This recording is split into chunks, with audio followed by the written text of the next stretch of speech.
Hi friends, welcome back to my channel. Myself Rajyasree Banerjee from Bankura Sammiloni Medical College and Hospital. তোমাদের দেখো chemistry class 11 যে second chapter আছে অর্থাৎ structure of atom, সেই চ্যাপ্টারটা আমরা আগের দিন শুরু করেছিলাম এবং আগের দিনে আমরা একটা ইন্ট্রোডাকশন পার্ট পড়েছিলাম, যেটার মধ্যে আমি ইম্পর্টেন্ট বলেছিলাম, একটা খালি প্যারাই বলে দিয়েছিলাম ইম্পর্টেন্ট, যেখানে লেখা আছে যে সায়েন্টিস্ট ডাল্টনই প্রথম সায়েন্টিফিক ওয়েতে আমাদের অ্যাটমিক একটা থিওরি দিয়েছিল। ওকে, আর বাকিটা ছিল একটা গল্পের মতো। তো পরেরগুলো জানার জন্য ওটা একটা গল্প, তোমাদের হিস্ট্রি একটুখানি জেনে রাখা দরকার, তবে পরীক্ষার জন্য অত ইম্পর্টেন্ট নয়। আজকে আমরা যেটা পড়বো সেটা হচ্ছে সাব অ্যাটমিক পার্টিকেলস এখান থেকে। তো আগের দিনের ভিডিওটা এবং আগের যে চ্যাপ্টার আমাদের কমপ্লিট হয়ে গেছে, chemistry class 11 some basic concept of chemistry এবং কেমিস্ট্রি ক্লাস 12 হচ্ছে পলিমার্স হয়ে গেছে এবং আমাদের বায়োমলিকিউলস চলছে।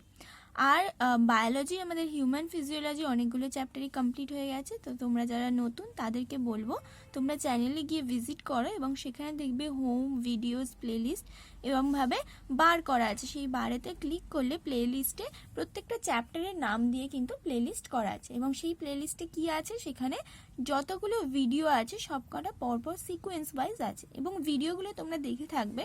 আমি বেশিরভাগ ক্ষেত্রে টপিক ওয়াইজ করার চেষ্টা করি, যাতে তোমাদের মনে করো একটা টপিক আটকালে তোমরা খালি সেই টপিকটা দেখে নিলেই তোমাদের হয়ে গেল পুরো ভিডিও। মানে আমি যদি ভিডিও অনেকগুলো টপিক নিয়ে করি তাহলে তোমাদের ভিডিওর মাঝখানে টপিকগুলো খুঁজতে হবে।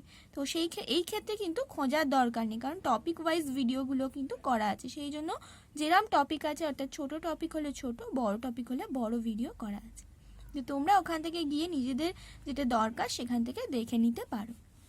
ওকে, তাহলে আজকে আমরা চলো শুরু করি সাব অ্যাটমিক পার্টিকেলস। কি বলছে দেখো, Dalton's atomic theory was able to explain the law of conservation of mass, law of constant composition and law of multiple proportion very successfully. অর্থাৎ কি, যে আমাদের ডাল্টনসের যে অ্যাটমিক থিওরিটা, ডাল্টন সায়েন্টিস্ট প্রথম সায়েন্টিফিক ওয়েতে যে অ্যাটমিক থিওরিটা দিলেন, সেটা কি বলছে, ওয়াজ এবল টু এক্সপ্লেন, অর্থাৎ সেটা দিয়ে এক্সপ্লেন করা যেত কি কি law, law of conservation of mass, law of constant composition and law of multiple proportion. এগুলো খুব ভালোভাবে আমরা এক্সপ্লেন করতে পারতাম ডাল্টনস অ্যাটমিক থিওরি দিয়ে। তো এই লগুলো কি কি সেটা যারা জানো না তাদেরকে বলবো, some basic concept of chemistry দেখবে। ফার্স্ট আমি শুরু করেছিলাম এই ল দিয়ে, তার আগেটা আমি পড়াইনি, তার আগেটা তোমরা নিজেরাও পড়ে নিতে পারো, ওখানে তেমন কিছু বোঝানোর নেই এবং আমিও হয়তো পরে তোমাদের ভিডিওতে বলে দেবো। তো সেই এই লগুলো কিন্তু সবকটাই পড়ানো আছে। Law of conservation of mass পড়ানো আছে, ল অফ কনস্ট্যান্ট কম্পোজিশন এবং ল অফ মাল্টিপল প্রপোর্শন। তো তোমরা যদি দেখতে চাও তাহলে ওখান থেকে তোমরা দেখে নিতে পারো। তারপরে কি বলছে, হাউএভার যাই হোক, it fail to explain the result of many experiment. তাহলে আমাদের কি করলো, এটা হচ্ছে কিছু কিছু লগুলোকে, এই তিনটে লকে কিন্তু ভেরি সাকসেসফুলি এটা এক্সপ্লেন করলো, কিন্তু কিছু কিছু জিনিস, কিছু কিছু এক্সপেরিমেন্টকে কিন্তু এটা এক্সপ্লেন করতে পারলো না, অর্থাৎ ফেলড হয়ে গেল। সেগুলো কি, যেমন ফর এক্সাম্পল কি বলছে, ইট ওয়াজ নোন দ্যাট, যে আমরা জানি যে কি substance like glass or ebonite when rubbed with silk or fur generate electricity. অর্থাৎ এই গ্লাস বা ইবোনাইটকে যদি আমি সিল্ক বা ফারের সাথে আমি রাব করি, অর্থাৎ যদি ঘষি দুটোকে নিয়ে, তাহলে কি হয়, সেখানে ইলেকট্রিসিটি জেনারেট হয়। তো সেই যে ইলেকট্রিসিটি জেনারেট হচ্ছে সেটা কি করে হচ্ছে, সেটাকে আমরা কিন্তু এই ডাল্টনসের অ্যাটমিক থিওরি, যেটা হচ্ছে ফার্স্ট সায়েন্টিফিক ওয়েতে অ্যাটমিক থিওরি দিয়েছিলেন সায়েন্টিস্ট ডাল্টন, সেটা দিয়ে এক্সপ্লেন করা গেল না। Many different kinds of subatomic particles were discovered in the 20th century. অর্থাৎ এবারে আবার পরেরটা বলছে, তাহলে আমাদের ডাল্টনস অ্যাটমিক থিওরিতে আমাদের কী কী এক্সপ্লেন করা গেল আর কী কী করা গেল না সেটা আমরা দেখলাম। এবারে যেটা গেল না তার জন্য আবার সায়েন্টিস্টরা কী করলেন, আবার নতুন করে এক্সপেরিমেন্ট করতে থাকলো, যে তাহলে কিছু নিশ্চয়ই আমাদের ডাল্টনস অ্যাটমিক থিওরিতে কিছু গলতি আছে, সেই জন্যই বাকিগুলো এক্সপেরিমেন্টগুলো আমরা প্রুভ করতে পারলাম না। তো এবারে কি হলো, ওইভাবে তারা এক্সপেরিমেন্ট করতে করতে 20th সেঞ্চুরিতে কি হলো, many different kinds of sub atomic particles হচ্ছে ডিসকভার্ড হলো। সাব অ্যাটমিক পার্টিকেলস মানে হচ্ছে অ্যাটমসের মধ্যে আরও কিছু পার্টিকেলস আছে। অর্থাৎ ডাল্টনসের অ্যাটমিক থিওরিতে কি বলা হলো, যে অ্যাটমস হচ্ছে অবিভাজ্য, অর্থাৎ অ্যাটমস হচ্ছে মানে অ্যাটমসকে আর ভাঙা যায় না, সব থেকে ক্ষুদ্রতম কণা পদার্থের হচ্ছে অ্যাটমস। কিন্তু পরে আরও এক্সপেরিমেন্ট করে করে ওই যে তত্ত্বটা, ওই তত্ত্ব দিয়ে কিছু লকে আমরা প্রুফ করতে পারলাম, কিন্তু কিছু ঘটনাকে আমরা প্রুফ করতে পারলাম না। তখন সায়েন্টিস্টরা কী করলো, আরও এক্সপেরিমেন্ট করতে থাকলো এবং 20th সেঞ্চুরিতে কী হলো, বার হলো যে আমাদের যে সাব অ্যাটমিক পার্টিকেলস অর্থাৎ অ্যাটমের মধ্যেও কিন্তু আরও কিছু পার্টিকেলস আছে। However, in this section we will talk about only two particles, namely electrons and proton.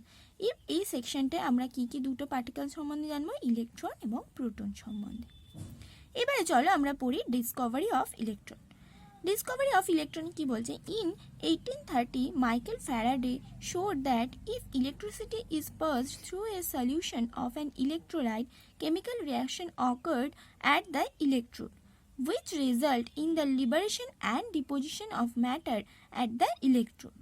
তাহলে কি হলো, এই যে ফ্যারাডে ইনি কি দেখলেন, যদি মনে করা একটা এরম একটা আমরা জার নিয়েছি, তাতে কি করেছি, একটা সলিউশন দিয়ে দিয়েছি এবং দুটো ইলেকট্রোড দিয়ে দিয়েছি। এর মধ্যে দিয়ে যখন আমি কারেন্ট পাস করাবো তখন কি উনি দেখলেন, এর মধ্যে একটা কেমিক্যাল রিয়াকশন হচ্ছে এবং কি দেখলেন, কিছু কিছু ম্যাটার কিন্তু এই ইলেকট্রোড থেকে মনে করো এখানে ডিজলভ হচ্ছে করে এখানে গিয়ে কি হচ্ছে, এখানে জমা হচ্ছে। এই যে বলছে which results in the liberation, অর্থাৎ একটা ইলেকট্রোড থেকে লিবারেশন হচ্ছে অর্থাৎ বেরিয়ে যাচ্ছে এবং আর একটাতে গিয়ে হচ্ছে deposition of matter at the electrodes, অর্থাৎ ইলেকট্রোডসে একটা জারের মানে এই যে কি বলছে দাঁড়াও, so that if electricity is pass through a solution, একটা সলিউশনের মধ্যে দিয়ে যদি আমরা ইলেকট্রিসিটি পাস করি তাহলে তাতে যে ডোবানো ডিপ করা যে ইলেকট্রোডগুলো আছে তার মধ্যে কিছু কেমিক্যাল রিয়াকশন হচ্ছে এবং তার ফলে কি হচ্ছে, একটা ইলেকট্রোড থেকে হচ্ছে লিবারেশন অফ ম্যাটার হচ্ছে এবং আরেকটা ইলেকট্রোডে গিয়ে সেটা হচ্ছে জমা হচ্ছে। তো সেটা হচ্ছে মাইকেল ফ্যারাডে দেখেছিলেন। সেটা কি বলছে, হি ফর্মুলেটেড সার্টেন লস এবং তার উপরে কি করেছিলেন, কিছু ল দিয়েছিলেন, which you will study in class 12, যেটা আমরা ক্লাস 12-এ জানবো, এখন আমাদের সেটা জানার দরকার নেই। This result suggests the particulate nature of electricity, অর্থাৎ ইলেকট্রিসিটির কি নেচার সেটা আমরা এই রেজাল্ট থেকে জানতে পেরেছিলাম। এরপর আমরা আসল জায়গায় ঢুকবো এখানটা কি বলেছে আমরা জেনে নিই কি। An insight into the structure of atom was obtained from the experiments of electrical discharge through gases, অর্থাৎ আমরা যে অ্যাটমের স্ট্রাকচার অর্থাৎ অ্যাটমসের মধ্যে কি আছে সেটা আমরা কিভাবে জানতে পারবো, একটা হচ্ছে গ্যাসেসের মধ্যে দিয়ে ইলেকট্রিক্যাল ডিসচার্জের মাধ্যমে এক্সপেরিমেন্ট করে আমরা জানতে পারবো যে অ্যাটমের an insight into the structure of atom, অর্থাৎ অ্যাটমের স্ট্রাকচারের ভিতরে কি আছে সেটা আমরা কি করে জানতে পারবো, গ্যাসের মধ্যে দিয়ে যখন ইলেকট্রিক্যাল ডিসচার্জের মাধ্যমে কোনো এক্সপেরিমেন্ট আমরা করব। Before we discuss this result, we need to keep in mind a basic rule regarding the behavior of the charged particle. এর আগে এই যে আমরা সেই এক্সপেরিমেন্টে আমরা এখানে করবো, এই যে গ্যাসের মধ্যে দিয়ে ইলেকট্রিক্যাল ডিসচার্জ পাঠিয়ে অ্যাটমের মধ্যে কি জিনিস আছে সেটা আমরা জানতে পারবো, এখানে বললো সেটা আমরা এখানে করব।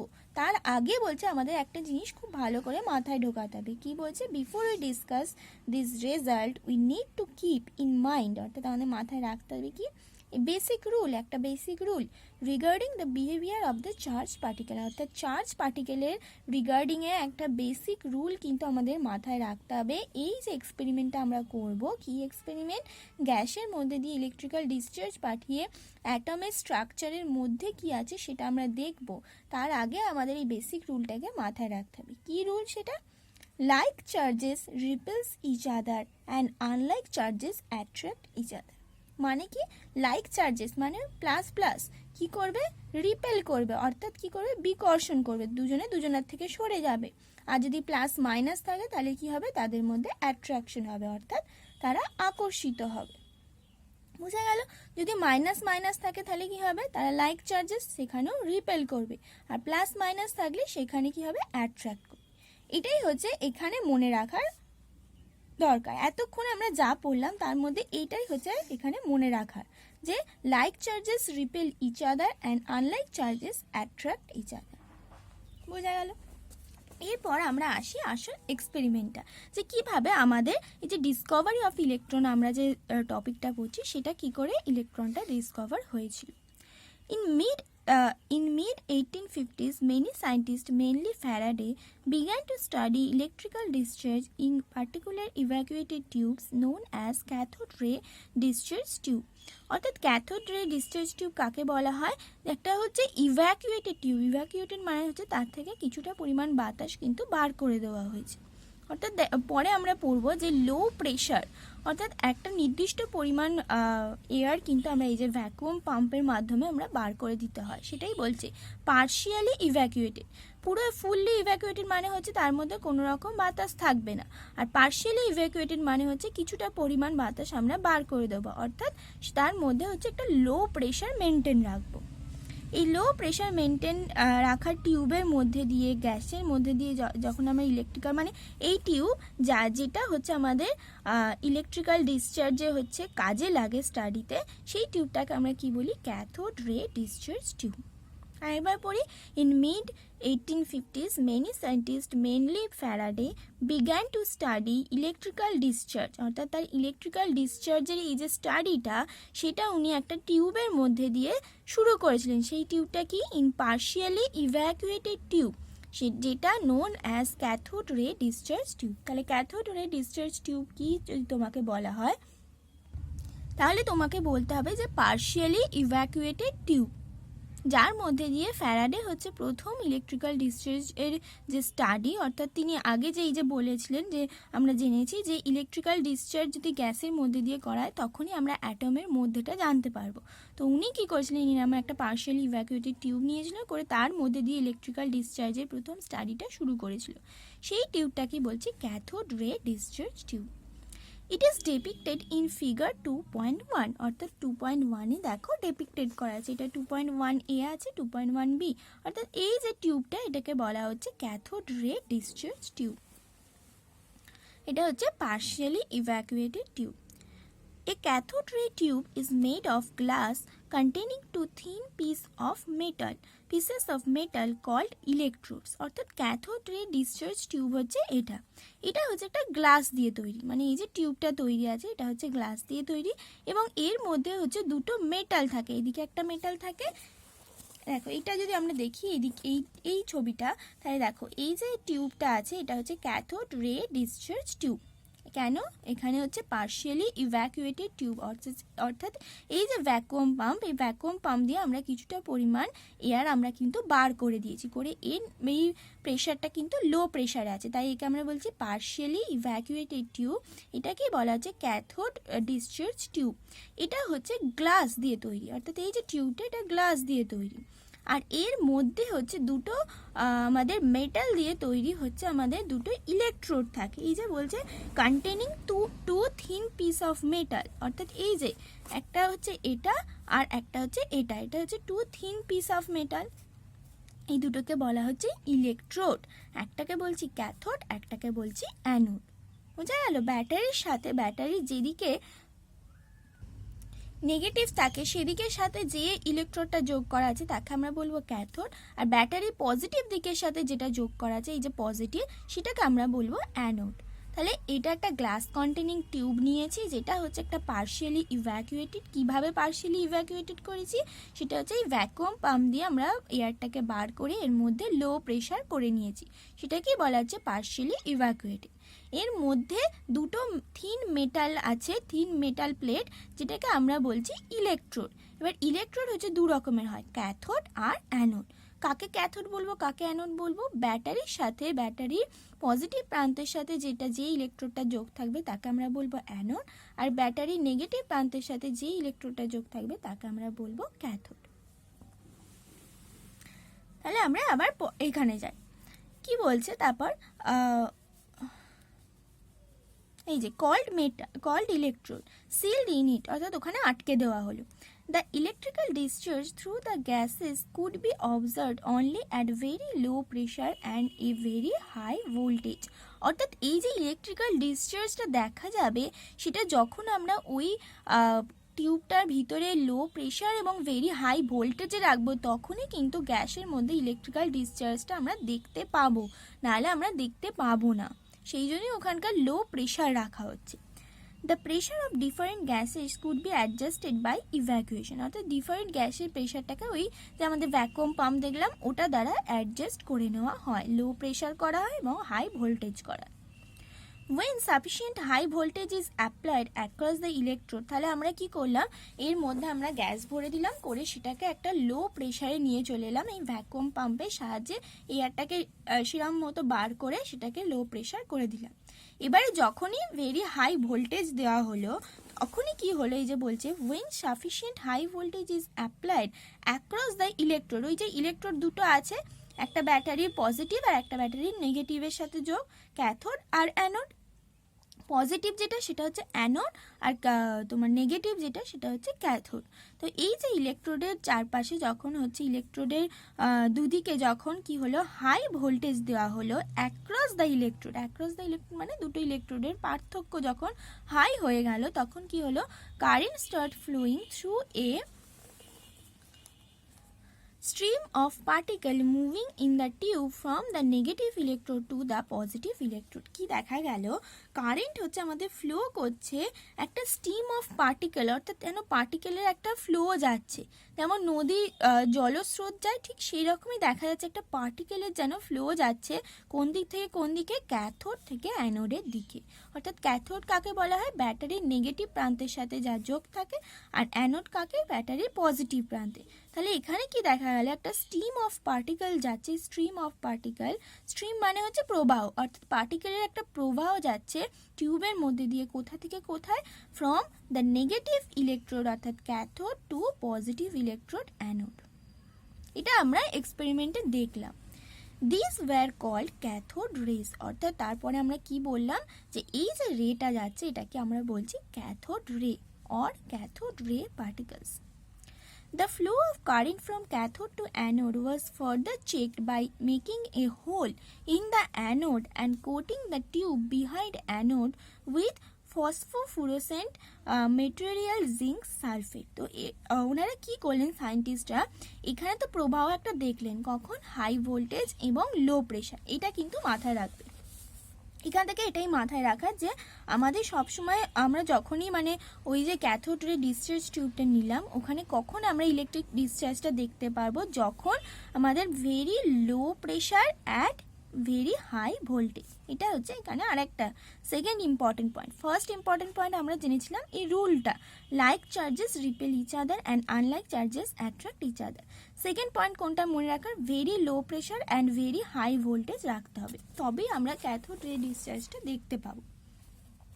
তাহলে দ্য ফ্লো, তাহলে ওটা তো হলো, কিন্তু ওনারা কি হলো কনফার্ম হওয়ার জন্য যে সত্যি এরকম একটা ফ্লো হচ্ছে সেটা কনফার্ম হওয়ার জন্য তো ওনারা কি করলেন, এই যে অ্যানোডটা আছে এই অ্যানোডে কি করলেন একটা হোল করে দিল, এই যে মেটাল প্লেটটা আছে মেটাল প্লেটে কি করলো একটা হোল করে দিল, হোল করে দিয়ে কি করলো, এই যে এর পিছনে যে ওয়ালটা এই পিছনের ওয়ালে কি করলো ফসফোরেসেন্ট মেটেরিয়াল জিঙ্ক সালফেট লাগিয়ে দিল। সেখানে কি হবে, এই ফসফোরেসেন্ট মেটেরিয়াল জিঙ্ক সালফেটে কি হয়, যদি কোনো কণায় এসে সেই পার্টিকেলস এসে সেটাকে জোরে আঘাত করে তাহলে সেখানে কি হবে, সেখানে একটা মনে কর এই যে ব্রাইট স্পট দেখা দেবে। অর্থাৎ সেই রকমই ফসফোরেসেন্ট মানেই হচ্ছে এটা যে সেখানে ওই প্রলেপটা যেখানে লাগানো হয় সেখানে যদি কোনো একটা কণা এসে জোরে আঘাত করে তাহলে কি হবে, সেখানে একটা স্পট দেখা দেবে। তাহলে সায়েন্টিস্টরা চোখে তো দেখলেন যে এরম একটা প্রবাহ যাচ্ছে, তো সেটাকে শিওর হওয়ার জন্য ওনারা কি করলেন, এই অ্যানোড যে তোমার মেটেরিয়াল এই মেটালের যে প্লেটটা আছে ওখানে কি করলেন একটা হোল করে দিলেন এবং তার পিছনের যে ওয়ালটা সেই ওয়ালে কি করলেন এই জিঙ্ক সালফেট মেটেরিয়ালটা লাগিয়ে দিলেন। তাহলে যদি এই প্রবাহটা সত্যি হয় তাহলে কি হবে, সেটা হোলের মধ্যে দিয়ে যাবে, গিয়ে এটাকে ধাক্কা দেবে, ধাক্কা দিলে কি হবে, জোরে এসে ধাক্কা দিচ্ছে এত দূর থেকে, তাহলে এখানে কি হবে, সেখানে কিন্তু আমাদের স্পট দেখা দেবে যদি এই রেটা সত্যি হয়। তো ওনারা তাহলে ওটা ওই জন্যই করলেন, কি করলেন এখানে একটা হোল করলেন আর এই পিছনের ওয়ালটাতে ফসফোরেসেন্ট মেটেরিয়াল জিঙ্ক সালফেটের প্রলেপ লাগিয়ে দিলেন। When these rays after passing through anode strike the zinc sulfate coating, a bright spot on the coating is developed। অর্থাৎ ওনারা এটাই দেখলেন যে যেটা ওনারা ভেবেছিলেন যে যদি এই রেটা সত্যি হয় তাহলে এখানে একটা ব্রাইট স্পট দেখা দেবে, তো ওনারা কিন্তু সেই এক্সপেরিমেন্টের মাধ্যমে সেটাই দেখলেন যে এখানে কিন্তু একটা ব্রাইট স্পট দেখা দিচ্ছে। কী করে দেখা দিল, বোঝা গেল যে এই রেটা এসে এই হোলের মধ্যে দিয়ে গিয়ে এই ওয়ালটাতে ধাক্কা দিল, ফলে এখানে একটা স্পট দেখা দিল। তো এই থেকে তাহলে আমাদের শিওর হওয়া গেল যে ওখানে কিন্তু একটা যে পার্টিকেলসের স্ট্রিম চলছিল সেটা কিন্তু চলছে। বোঝা গেল? তাহলে আমাদের ক্যাথোড থেকে আমরা যখন হাই ভোল্টেজ এবং লো প্রেশারে রাখছি তখন ক্যাথোড থেকে অ্যানোডে একটা পার্টিকেলের স্ট্রিম যাচ্ছে। তাহলে এই যে স্ট্রিম অফ পার্টিকেল এটা কি সেটা আমরা জানবো এই পরের। The result of this experiment are summarised below. সেখানে কি রেজাল্ট বলেছে সেটা আমরা জানবো।